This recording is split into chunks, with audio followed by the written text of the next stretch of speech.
Good day, everyone, and welcome to the Weather Center. We are looking here at Hurricane Emma and hot on its heels Hurricane Jose, both of which have made news headlines across the world and are currently affecting the Caribbean islands and the Florida Peninsula. Now, all eyes are focused on Hurricane Emma, which has already caused a lot of damage across the Caribbean islands, including the north coast of Cuba, where it swept through over the past 24 or so hours. The hurricane has since intensified once again to Category 4 and is now headed towards the Florida Keys, but already affecting much of Florida, producing strong winds gusting to more than 200 kilometers per hour, as well as heavy rains and big storm surges, especially along the east coast of the Florida Peninsula. Now, in the next 24 hours or so, as we get into Monday morning, South African time, the hurricane is going to make landfall on the west coast of the Florida Peninsula, and it will stay as a Category 4 hurricane, producing strong winds and heavy rains, as well as a lot of damage across the Florida Peninsula. Then, as we head into Monday night, into Tuesday morning, the hurricane moves further north into Georgia, weakening into Category 1. Now, back to South Africa.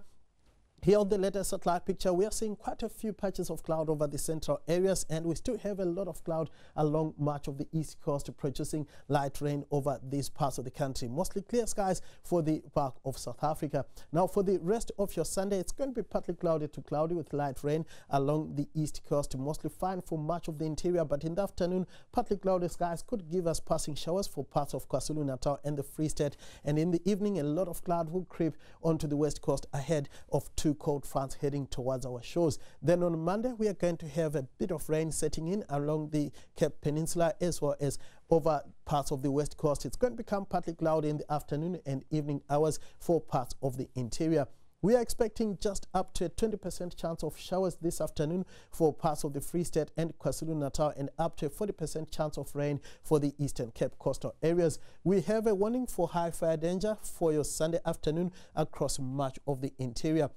Moderate to fresh northwesterlies are expected this afternoon for the northern and central parts of the country. Lighter winds over the eastern sections as well as along the east coast, but a breezy day is forecast around Port Elizabeth. It's going to be hot this afternoon for much of the interior, with highs in the lower to mid-30s in most areas. Uppington shooting to 36, 34 for the high in Ladysmith. Cooler as we go towards Durban, warming to around 27 degrees. Even cooler for the eastern and western Cape coastal areas. Cape Town making it to 23 degrees this afternoon. On Monday, we are going to have just a few patches of cloud across much of the interior, with hot temperatures persisting in most areas. Light rain is forecast around Cape Town.